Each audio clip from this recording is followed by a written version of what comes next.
Bonjour à toutes et à tous. Bonjour. Nous sommes ici réunis pour un direct de l'expertise de la communauté d'expertise Process Manufacturing de la SIA. Aujourd'hui, c'est une communauté d'expertise, qui regroupe les acteurs de l'industrie, réfléchissant aux enjeux et évidemment au futur de l'industrie 4.0. Cette communauté d'expertise, elle est divisée en plusieurs sous-groupes et là, on va vous faire un focus sur le travail de l'année écoulée, un des travaux de l'année écoulée du sous-groupe intelligence artificielle pour le process et le manufacturing. On est ici pour vous présenter les travaux, comme je le disais, du sous-groupe IA de la communauté Process Manufacturing, et en particulier pour vous présenter, pour introduire le AutoVI, qui est un jeu de données pour les détections d'anomalies sur du contrôle visuel, donc des images de l'industrie, euh, dans des applications manufacturing. C'est aujourd'hui un travail que l'on va présenter avec Alexandre Durup de l'Université technique de Compiègne, qui a été notre partenaire pour ces travaux, et avec Cédric Bazin de Continental concernant participant au sous-groupe de la SIA. Je suis Antoine Leblanc du groupe Renault, et vous voyez que ce sous-groupe IA pour la communauté d'expertise, il a été composé de pas mal d'acteurs de la SIA. Je vais pas citer les noms de tout le monde, mais retenez que OP Mobility, Stellantis, Valeo, Michelin, Forvia, Bosch, et évidemment l'UTC ont été largement impliqués dans ce travail collectif de diagnostic et de livrable. Ce que vous allez voir aujourd'hui, pour synthétiser et certainement vous faire un teasing de ce que vous allez voir, on va rappeler quand même euh, que les jeux de données existants dans la communauté académique et en mode public, c'est-à-dire accès libre, sont souvent très éloignés de nos problématiques industrielles et souvent basés sur des données synthétiques ou simulées.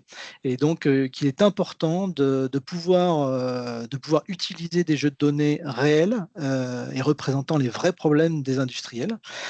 On va vous présenter ce qu'est le dataset que l'on appelle AutoVI, développé par ce sous-groupe SIA en partenariat avec l'UTC. Et puis, on va vous montrer que c'est un jeu de données qui peut s'enrichir, qui est une V0, on va dire, en tout cas, qui naît aujourd'hui, mais qui va s'enrichir au fur et à mesure du temps grâce à vos contributions, grâce à d'autres contributions, et qui sera une base solide pour faire progresser les méthodes académiques et les algorithmes de détection d'anomalies, que ce soit avec des méthodes supervisées ou non supervisées, hein, puisque en fait, il y aura un travail d'explication sur les métriques qui montre qu'il y a encore pas mal de travail à faire sur les méthodes non supervisées, et que AutoVI peut être un support à la recherche appliquée, un support non seulement de recherche, mais de transfert vers nos problématiques industrielles. On vous montrera enfin comment accéder et évidemment et contribuer gratuitement à cette initiative et à ce jeu de données partagées. Voilà, donc dans le détail, on parlera d'abord du contexte et des enjeux de l'industrie. Je me ferai le relais des industriels qui ont participé au groupe de travail. Mais évidemment, on a d'abord commencé par partager nos problématiques, nos enjeux, avant de contacter l'équipe d'Alexandre qui est avec moi, l'équipe académique d'Alexandre qui est avec moi, pour travailler sur le jeu de données qu'on va vous révéler aujourd'hui.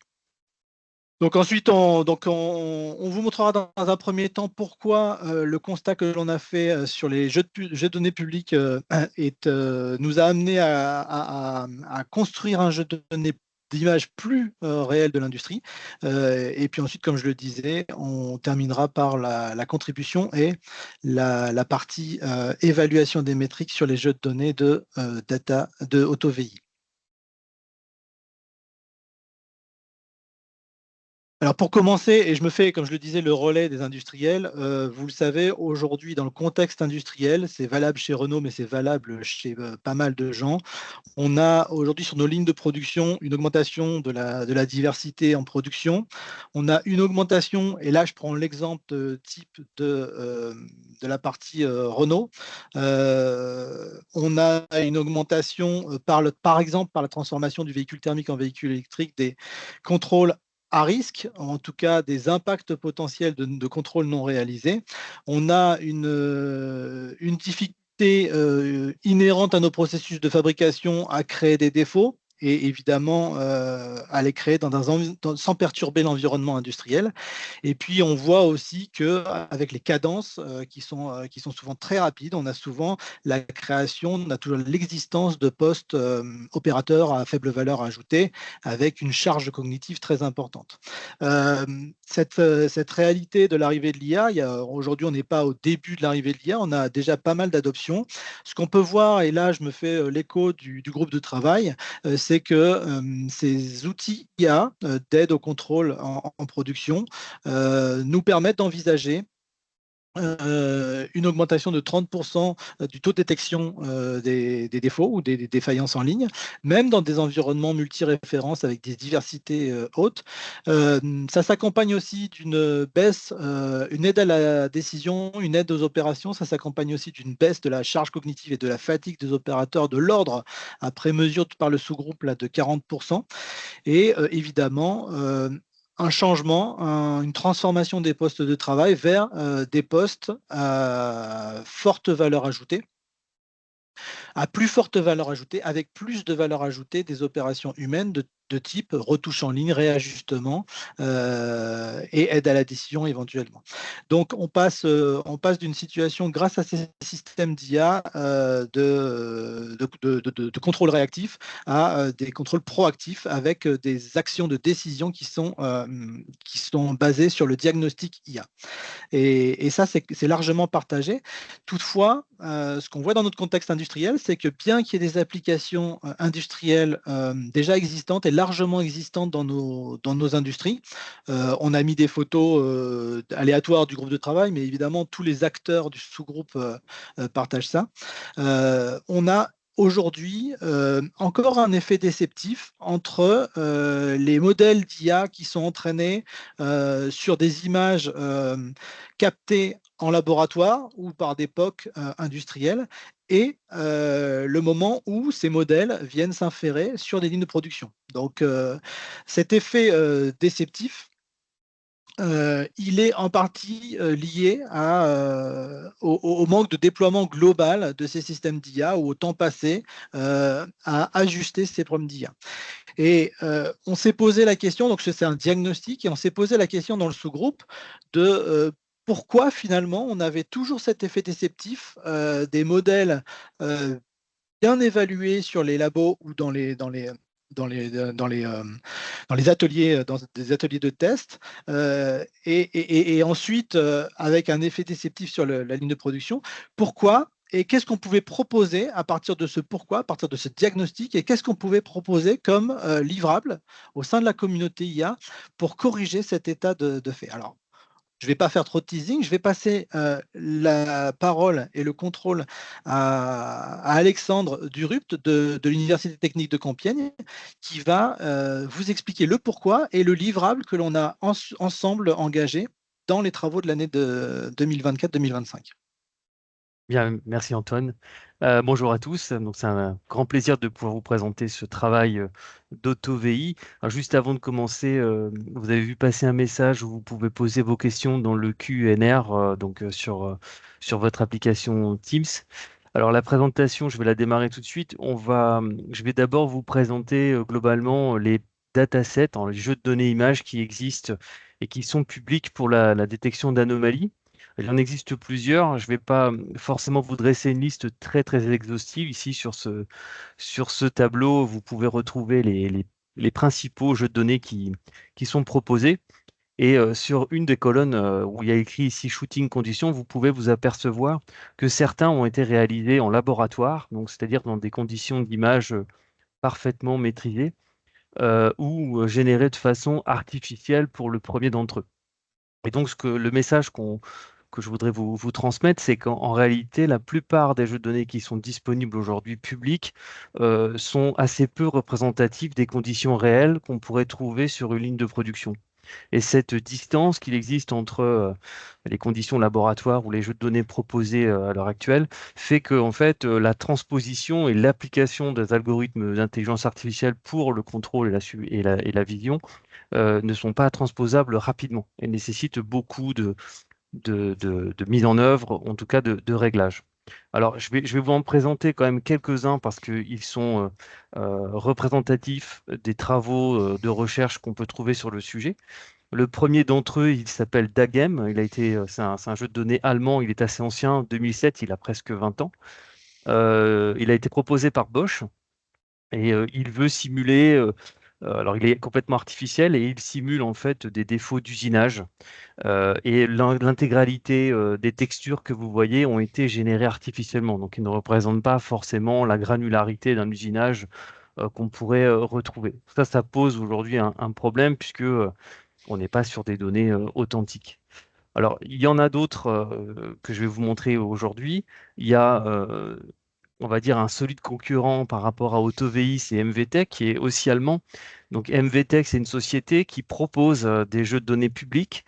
Et on propose en l'occurrence trois. Alors là, je vous en présente deux. Le premier s'appelle Anomaly Dataset pour AD1 et la version étendue qui est sortie il y a quelques semaines qui s'appelle AD2 et qui, dans des conditions laboratoires, dans des conditions de prise d'image maîtrisées, va proposer un certain nombre de classes qu'on pourrait aussi appeler tâches d'inspection et qui propose quand même de la variation en termes d'image, mais aussi sur de la complexité de détection de défauts. Alors la complexité, on va en parler tout à l'heure, mais elle va être liée à la détection de présence, d'absence pièces, mais aussi à aller chercher de la logique. Donc par exemple, comme contrôler un niveau dans une bouteille avec voilà, plusieurs fruits, ou alors encore contrôler la taille de noix ici sur cette image. Je continue. On va avoir également sur des défauts plutôt logiques encore complexes, qu'on appelle donc nous les défauts logiques, des jeux de données qui vont solliciter les algorithmes d'IA, aller comprendre un raisonnement. Donc là, comme ici sur cette colonne, être capable de comprendre la diversité de pièces, de références qui se trouvent dans un sachet de conditionnement et de compter le nombre de pièces et de voir éventuellement une erreur de pièces placées dans le sachet ou un manquement ou un surplus. Donc tout, ou encore ici également, on peut vous montrer des problématiques de câblage. Encore une fois, ce jeu de données très intéressant a été réalisé dans des conditions laboratoires, donc très maîtrisées. Donc s'éloigne un petit peu donc, de la réalité industrielle. Si je reprends un petit peu mon tableau, donc on retrouve les différents jeux de données sur cette colonne. La particularité, hein, ça va se placer ici sur ces deux colonnes-là. On a quelques jeux de données qui ont été réalisés en conditions opérationnelles, ce qu'on appelle ici industriel, mais par contre, la plupart ne proposent qu'une seule classe. Et ça, c'est aussi un effet déceptif. En fait, l'idéal serait d'avoir des jeux de données en conditions opérationnelles, donc qu'ils soient tous industriels, avec un nombre de classes le plus grand possible pour avoir une représentativité la plus large possible. Donc le constat qu'on fait, c'est que euh, les jeux de données publics proposés actuels manquent de représentativité, mais par contre, on retient que MVTech AD1, AD2 et MVTech locaux sont intéressants de par leur complexité et de par également la proposition qu'ils font de challenger les algorithmes d'IA pour répondre à leurs problématiques. Mais c'est réalisé en conditions laboratoires, donc sans variation de lumière, de prise de vue, et c'est ça effectivement qui est aujourd'hui un élément manquant. Donc, tout naturellement, l'idée a été donc en s'associant avec d'abord Antoine et puis les membres partenaires du groupe d'intelligence artificielle de la SIA, de proposer à collecter un certain nombre de classes réelles prises sur chaîne de production et d'en faire un jeu de données aussi complexe que ceux qu'on vous a proposés juste avant, en tout cas aussi complexe que MVTech. Alors, il y a un site que vous pouvez consulter qui va vous être déposé dans la conversation qui s'appelle autovi.utc.fr. Alors, auto, évidemment, c'est clin d'œil à la production automobile et VI pour la partie visuelle inspection. Il a été aujourd'hui AutoVI existe dans une version 2. Il a été créé en 2024, mais depuis mars 2025, il y a une version 2 qui est proposée sur le site et qui regroupe des jeux de données qui proviennent de Renault Group, de Continental, d'Open Mobilité et d'autres encore à venir. Alors l'objectif, il est très simple. Il y a deux objectifs, c'est pour ça qu'il y a un S au mot objectif. Le premier, c'est d'améliorer le transfert des technos d'IA vers l'industrie, c'est-à-dire de mettre au point des technos, des algorithmes d'intelligence artificielle au plus près du concret, au plus près donc des chaînes de production. Et deuxièmement, c'est de solliciter la communauté de recherche, qu'elle soit académique, mais qu'elle soit aussi industrielle, à mettre au point des algorithmes d'IA le plus proche possible et qui soient challengeants pour aller être capable de détecter des défauts très complexes, comme je le montrer juste après. Donc le site web va se présenter comme ceci. Vous allez retrouver, donc il est hébergé par l'UTC. Les données images sont également hébergées par une institution, donc elles sont complètement publiques. Elles sont séparées en images d'entraînement et en images de test et de validation, de façon à ce que vos chercheurs, vos ingénieurs ou la communauté de recherche en intelligence artificielle sur la computer vision puissent l'utiliser et tester leurs propres algorithmes. Le site web est organisé donc avec une page d'accueil où chaque classe est explicitée et également un onglet download, donc de téléchargement pour aller chercher les images de façon simple et totalement gratuite et transparente. Je vous invite à le consulter si vous le souhaitez. Donc chaque onglet, là on est enfin un petit focus sur l'onglet download, vous pourrez via ce lien où il est écrit de pouvoir télécharger le jeu de données, vous pourrez avoir accès à tout un historique et les différentes versions d'AutoVI. Donc la volonté est de rendre pérenne cette activité, de constituer des jeux de données de plus en plus grands, avec un nombre de classes qui augmente. Et pour expliquer en fait la difficulté de chaque classe, ici représentée, on a ajouté des pictogrammes en rouge pour expliquer à l'humain où se trouve le défaut et aider à la mise au point de l'algorithme d'intelligence artificielle. Alors, Avant que, excuse-moi oui, Alexandre, avant qu'Alexandre aille dans le détail des classes, je tiens à signaler au nom des industriels que toutes les images qui ont été déposées dans ce jeu de données, ce sont des problèmes réels, mais l'ensemble des images, effectivement, portent une mention défaut créé. L'effort qu'on a fait et l'engagement qu'on a fait, le saut qu'on a fait, c'est avec la mention, évidemment, tous ces défauts proviennent bien de lignes de production réelles, mais ont été créées pour le jeu de données. Ça nous permet de libérer des images sans avoir forcément d'impact négatif sur l'image de notre entreprise. Donc, j'invite les industriels présents à en faire de même avec les notions, avec les mentions, en citant Autovi, avec les mentions associées à Autovi, vous ne révélez en aucun cas la qualité de production ou les défauts réels de votre entreprise. Et je témoigne au nom du groupe Renault, donc évidemment, on est les premiers concernés. tout à fait, oui. Mais, l'ensemble des défauts ont été créés en conditions réelles.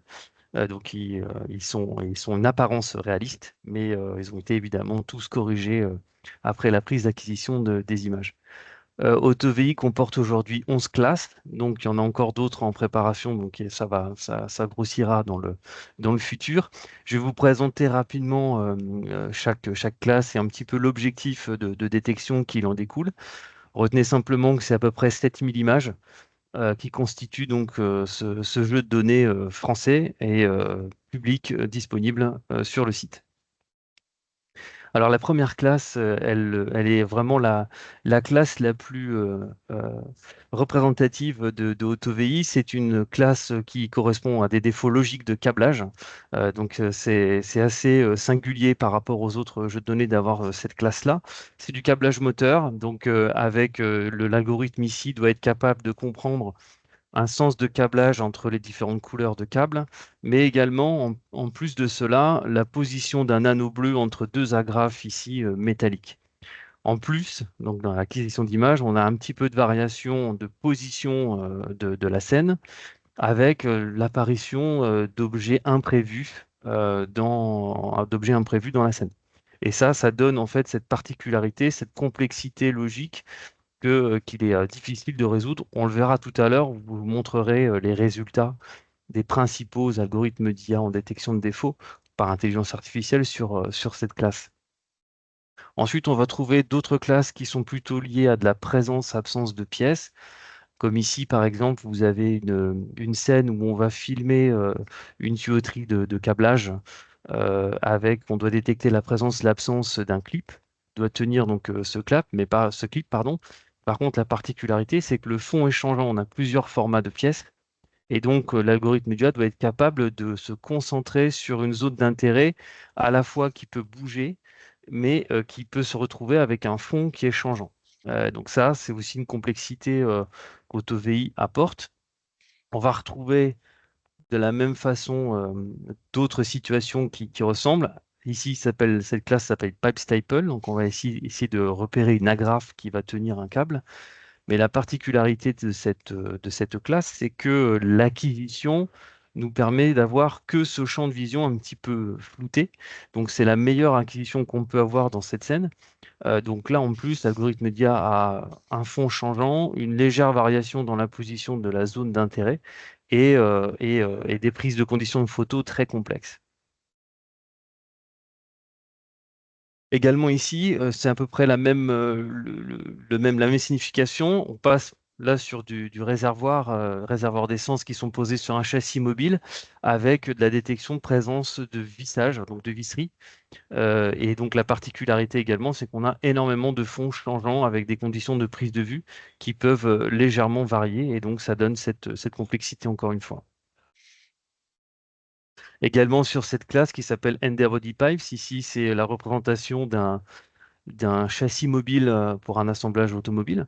Et donc, il ne faut qu'aucun câble n'apparaisse devant ce châssis mobile. Donc là, on a sur une variété de défauts qui peuvent apparaître, avec une multitude de formats de pièces et de câbles qui peuvent tomber juste devant le châssis. Pour vous donner une représentation, on a labellisé chacun des potentiels défauts au travers de petits encadrés rouges pour vous préciser la localisation du défaut. Bien sûr, l'algorithme DIA, lui, doit être capable de le détourer et de le voir. La présence encore absence de pièces dans des conditions un petit peu différentes, là avec donc de la luminosité comme vous pouvez le voir, avec du contrôle donc de présence-absence de vis, et pareil, on est sur une ligne mouvante, donc les conditions de prise de vue changent légèrement, et cette variation rend les choses un petit peu plus complexes. Ici, on va voir la scène que vous voyez ici, c'est un carter en aluminium de carte électronique où on va venir déposer de la pâte thermique. Donc, c'est une pâte qui va servir à diffuser la chaleur. Et donc, le dépôt de cette pâte thermique doit être contrôlé notamment au niveau de sa forme, mais au niveau de sa quantité. Et donc là, on a une multitude comment dire, de régions d'intérêt et l'algorithme d'IA doit être capable à la fois de contrôler la quantité, de vérifier la position. Donc, c'est une tâche aussi de défaut logique qui est très complexe et qui constitue aussi une particularité, une singularité d'AutoVI. Et puis enfin, des classes que vous allez voir maintenant qu'on appelle des classes plutôt bonus parce qu'elles sont vraiment faites pour les méthodes totalement non supervisées. Ici, il s'agit de scènes où il faut que l'algorithme DIA soit capable de présélectionner, de vérifier la présence d'un câble dans un clip avec beaucoup de variations de position de chemin de câblage. Et donc là, il y a un gros challenge à pouvoir être capable voilà, de pré-trier ce genre d'image. On va trouver la même chose sur du connecteur. Donc là, vous avez une prise d'image d'un réservoir d'essence vu par le haut, avec ces prises donc, des composants mécatroniques ou électroniques qui le composent. Et ça va être de détecter la présence, absence des pins, avec de la variation de position, de la variation de format de pièce, donc ce qui rend les choses, encore une fois, complexes. Une autre classe ici, donc c'est pareil, c'est du contrôle de pins sur carte PCB, mais avec plusieurs régions d'intérêt. Donc on voit qu'on a trois quand même fiches électriques, électroniques à contrôler. Et donc ici, on peut avoir des pins qui sont endommagées, absentes ou tordues. Et c'est la multitude donc des régions d'intérêt qui rend les choses compliquées. Alors, ce qu'on va faire, c'est que maintenant, je vais vous montrer en quoi AutoVI est un support pour l'application à la recherche, donc la recherche plutôt appliquée, et en quoi ça peut servir au transfert pour l'industrie de façon un petit peu plus pragmatique. Alors, déjà, je voudrais juste rappeler une petite chose très rapide, les bénéfices des approches d'IA pour la détection d'anomalies. C'est que, en principe, on sait que les approches d'IA peuvent détecter des types de défauts très variés. Donc, on a vu des défauts d'aspect, des défauts texturés, comme sur le premier dataset qui s'appelle DAGEM, mais on a vu des défauts logiques, des défauts de câblage, de la présence-absence pièce, et tout ceci en étant capable de travailler de façon très déséquilibrée, puisque l'industrie fait beaucoup plus de produits conformes que de produits non conformes. Donc, pour faire les entraînements, on doit aussi proposer des jeux de données avec ce niveau donc, de déséquilibre. Et les algorithmes d'IA doivent pouvoir y répondre. De détecter également des défauts connus, des défauts inconnus, ce qu'on appelle la détection de nouveautés, des défauts qu'on ne pourrait, par exemple, ne pas anticiper et qui sont non anticipables, et le tout en minimisant la supervision d'un expert. Alors, quand on parle de minimiser la supervision d'un expert, il y a deux voies. La première, c'est déjà pour mettre en place l'algorithme d'intelligence artificielle, moins solliciter un expert pour étiqueter des données, puisque l'entraînement prend beaucoup de temps en termes de préparation d'images. Et ça, c'est un vrai frein aujourd'hui pour pouvoir mettre en place des algorithmes médias. Donc, minimiser ce temps d'expert pour préparer les jeux de données. Et ensuite, sur chaîne de production, décharger cognitivement l'expert en lui proposant plutôt une tâche de supervision qu'une tâche de contrôle manuel. Avoir une application directe dans une inspection, donc dans une cellule d'inspection. Donc là, c'est parce qu'on a un jeu de données qui est très proche de la réalité terrain, très très proche du réel, ben, on suppose que la transposition sera plus rapide. Et puis bien sûr, en termes de résultats, en termes de sortie, de localiser le défaut euh, dans des pixels et de détourer le défaut pour l'explicabilité en tout cas donc de la détection. Alors, pour faire très bref, il existe trois grandes familles d'algorithmes d'intelligence artificielle. Je vais vous les présenter très brièvement avec des exemples pris sur AutoVI. On a des méthodes dites supervisées. Donc là, si on a des méthodes supervisées, il faut retenir que l'entraînement a besoin d'une quantité d'images très grande. Je vais vous donner un chiffre qui est totalement subjectif, mais qui, pour vous donner une représentation, il faut à peu près 1000 images étiquetées à la main pour pouvoir faire fonctionner un algorithme supervisé. Par contre, l'avantage, c'est qu'en termes de sortie, là où il a écrit outputs, bah, il va être capable de vous, détourer le défaut et vous dire précisément quel type de défaut c'est. Ça, c'est un énorme avantage. Par contre, le temps de préparation, il est quand même très long. Ensuite, on a les algorithmes dits mix supervisés, donc c'est supervision semi-supervisée. Là, ici, le principe, c'est vraiment adapté à l'industrie puisque l'industrie ne fait pas de défaut. Donc là, ce qu'on va faire, c'est qu'on va lancer l'entraînement que sur des images parfaites. Donc, ça veut dire qu'on peut prendre une quantité un peu inférieure à 1000, mais il faut quand même avoir un ensemble d'images parfaites pour entraîner. Et donc, par contre, là, les algorithmes IA vont être capables de détourer le défaut, c'est-à-dire colorer les pixels où ils pensent qu'il y a un problème, et de labelliser seulement binairement OK ou non OK. Et enfin, il y a les dernières méthodes. Alors là, c'est plus de la recherche long terme, puisque c'est les méthodes totalement non supervisées, c'est-à-dire que là, il n'y a aucune supervision d'un expert. On va mettre l'ensemble des images sans les avoir pré-triées dans un algorithme qui va faire à notre place un pré-traitement entre OK et non OK.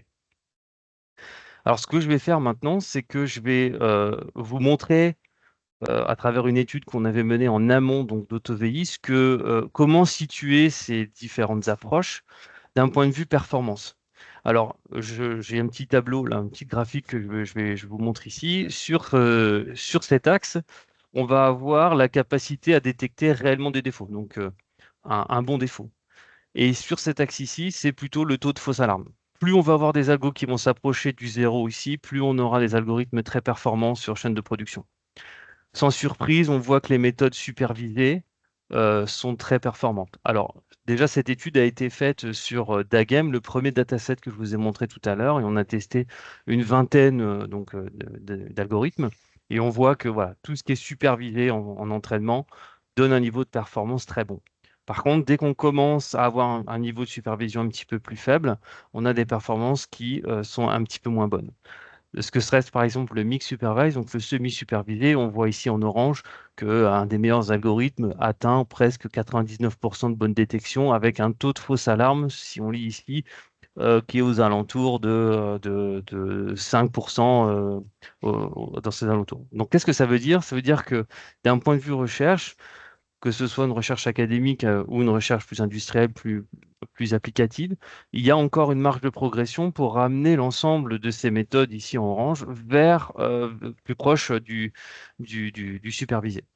Donc c'est ça qui nous Oui, intéresse, avec la contrainte, évidemment, avec la contrainte que la supervision, même si elle est, très très performante, elle est extrêmement compliquée à faire dans un environnement industriel, et elle est très, chronophage, évidemment. c'est ça. Donc c'est exactement ça. On sent que d'un point de vue plus pragmatique et plus concret, le mix supervisé, le semi-supervisé est plus facilement utilisable en milieu industriel, mais on voit que si on veut l'amener à des performances très bonnes, il faut encore travailler sur les méthodes d'intelligence artificielle là-dessus. Alors en vert, j'en parle aussi, ça c'est les méthodes dites très faiblement supervisées, où on va venir labelliser que quelques images. Là, on est encore sur de la recherche un peu amont, mais elles font partie aussi de en fait, de ces innovations qu'il faut continuer de poursuivre. En termes de métriques, et après j'arrêterai avec ça. Donc pour évaluer chacune des méthodes, on va utiliser ce qu'on appelle l'aire sur la courbe ROC. Donc la courbe ROC, c'est le tracé en fait entre la détection d'un TPR qu'on appelle True Positive Rate, donc le vrai positif, et les fausses alarmes. Donc chaque algorithme d'IA a un taux de réponse. On peut faire varier le True Positive Rate pour avoir en correspondance un taux de fausse alarme. Donc on peut jouer, si vous voulez, sur des potards de réponse pour soit maximiser le True Positive Rate ou soit minimiser le taux de fausse alarme.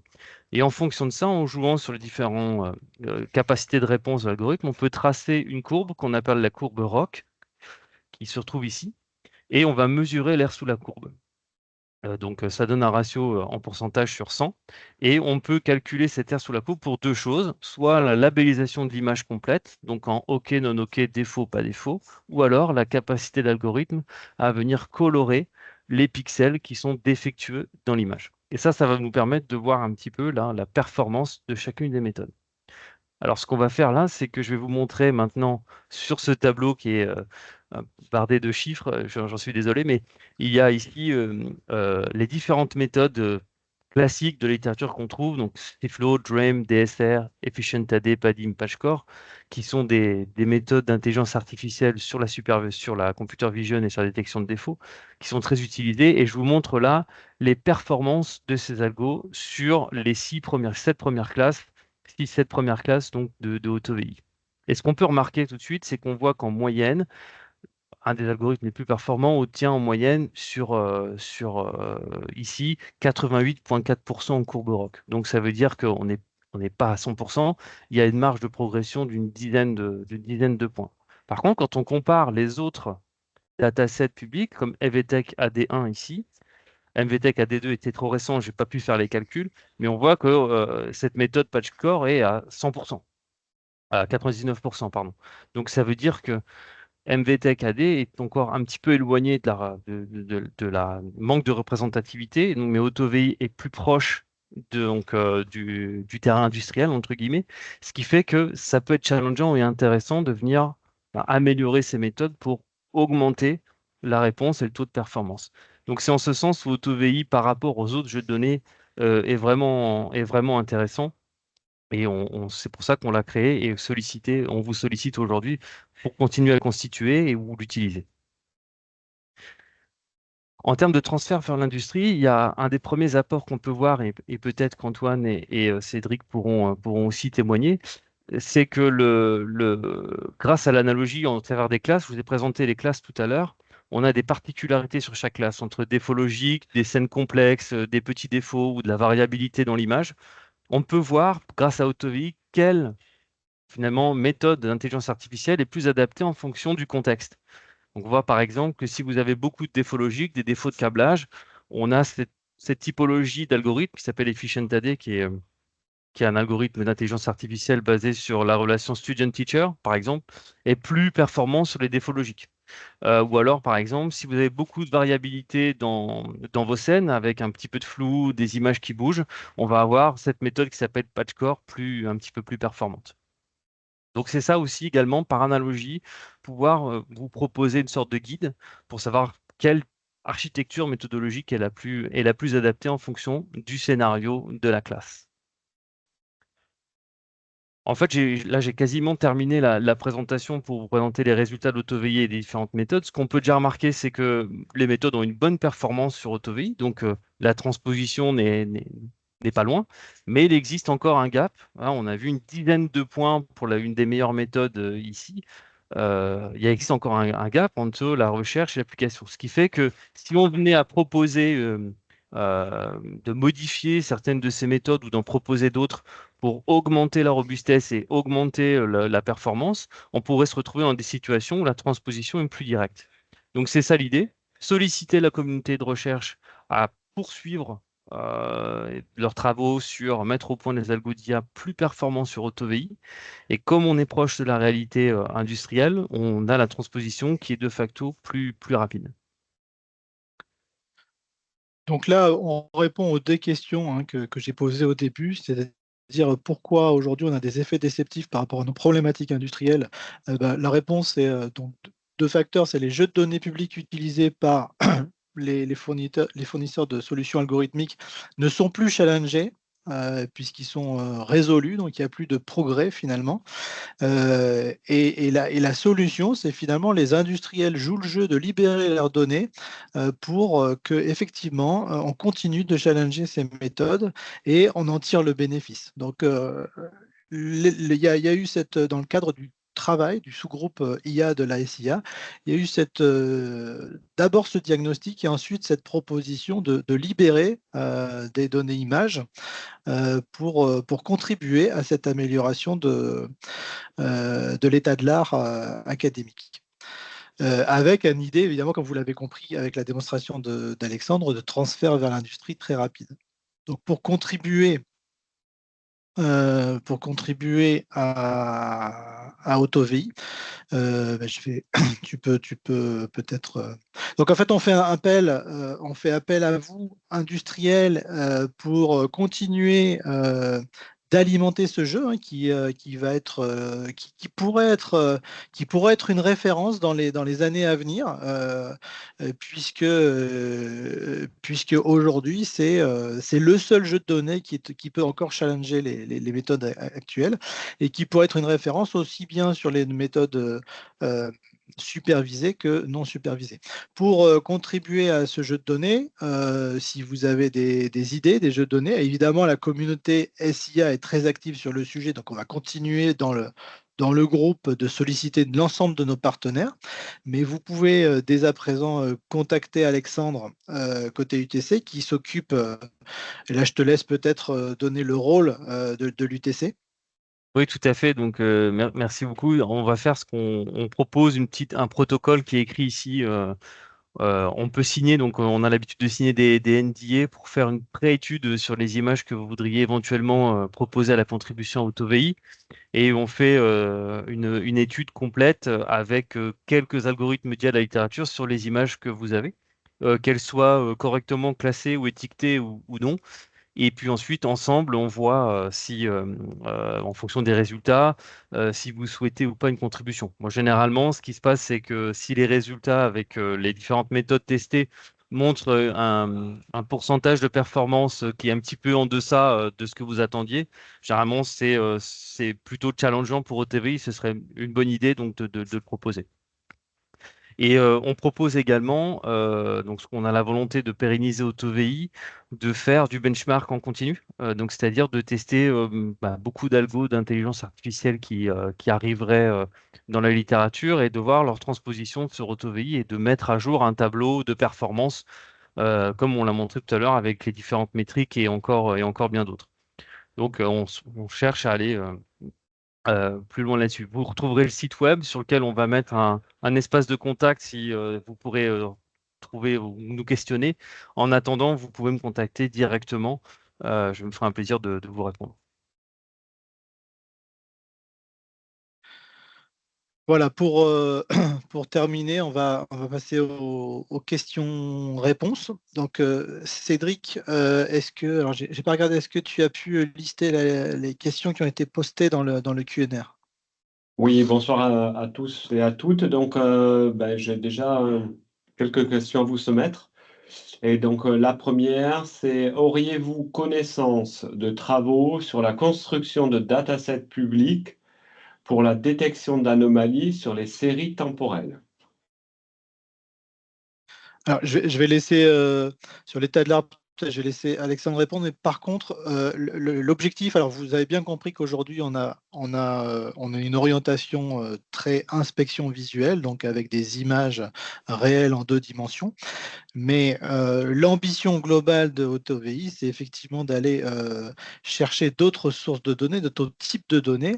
Il y a bien en cible le fait de mettre à disposition des jeux de données réels sur les séries temporelles. Voilà. Ce n'est pas encore le cas aujourd'hui, mais ça fait partie des travaux qui vont être engagés dans les années et les mois à venir. En ce qui concerne l'état de l'art, Alexandre, tu sais répondre sur les datasets publics sur les jeux de données séries temporelles?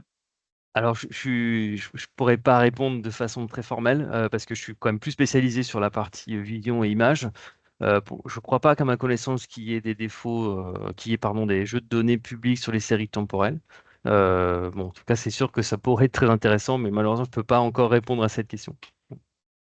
Donc ce sera AutoVI V3 peut-être, hein, pour Oui, ça répondre. portera peut-être un autre Voilà. nom parce que voilà, Ouais, c'est mais ça. oui, effectivement, c'est quelque chose de très intéressant sur les Ok, séries super. temporelles. Très bonne question. Alors, une deuxième question, donc la lit telle quelle. Donc, je crois comprendre que le jeu de données représente plutôt des activités de montage. Donc, ça, on est clair pour ça. Y a-t-il une démarche similaire pour les défauts d'aspect, et notamment tout ce qui est lié à la carrosserie ou aux équipements? Alors, sur les défauts d'aspect, il y a des classes en préparation qui vont concerner des soudures donc à contrôle d'aspect de soudure. Là, c'est des classes qui vont être vraiment liées à de la texture. Donc ça va être très complexe. Sur la carrosserie, sauf erreur de ma part, je crois que j'en ai pas été sollicité là-dessus, mais effectivement, ce serait très intéressant. Aujourd'hui, AutoVI est quand même plus spécialisé sur du défaut logique, avec la présence-absence et du défaut logique complexe, à moins de défauts texturés. C'est peut-être aussi quelque chose qu'il faudrait qu'on aborde, mais c'est en cours. On a des nouvelles classes en préétude par rapport à ça, qui Ouais, il y a concernent pas mal plus. de classes dans le cadre de la communauté. Là, il y a pas mal de classes en cours de préparation. Donc, effectivement, on va essayer de couvrir un maximum de cas d'usage. Et encore une fois, hein, on fait appel à vos initiatives, aux équipementiers, aux industriels qui sont présents et ou qui vont voir en relais cette présentation. Donc, ceux qui souhaitent poser d'autres questions, pour l'instant, j'en ai pas d'autres. Donc, n'hésitez pas, vous avez encore 2 ou 3 minutes, plus si vous avez d'autres questions. Mais pour l'instant, c'est les 2 seules questions que j'ai. Dans le fil de Ok. discussion, on a donc rappelé le lien, merci Nathalie donc, et Cédric, le lien vers le site directement, le contact Alexandre pour enrichir.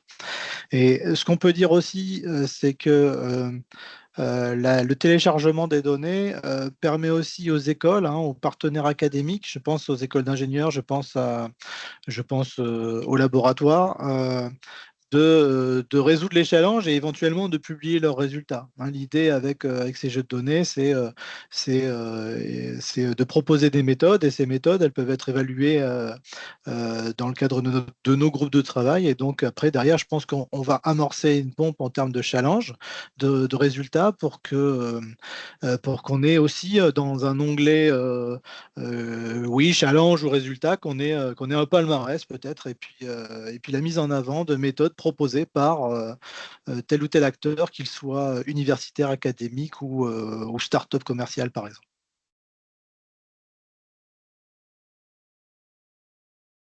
Pas d'autres questions a priori. Donc ça veut dire que c'était très clair. Mais écoutez, je pense qu'on va s'arrêter là. De toute façon, n'hésitez pas à revenir vers nous, que ce soit Alexandre, vous avez son adresse. Diffusez aussi l'information pour la conférence, évidemment, ça peut auprès de vos contacts académiques industriels. Vous pouvez revenir vers la communauté SIA pour poser vos questions en cas de regret ou en cas de questions tardives. On se fera un plaisir d'y répondre. Et puis, vous avez bien compris qu'aujourd'hui, c'est un kick-off de lancement, mais que c'est une initiative qui vise à durer dans les années à venir et à s'enrichir à la fois de cas d'usage images, mais aussi, vous l'avez compris, d'autres types de données. Merci à toutes et à tous pour votre écoute. Merci beaucoup Alexandre pour la Merci à vous. présentation complète. Merci Cédric pour la modération. Et puis à très bientôt pour les résultats de l'année prochaine peut-être du sous-groupe IA. Merci. Merci à vous.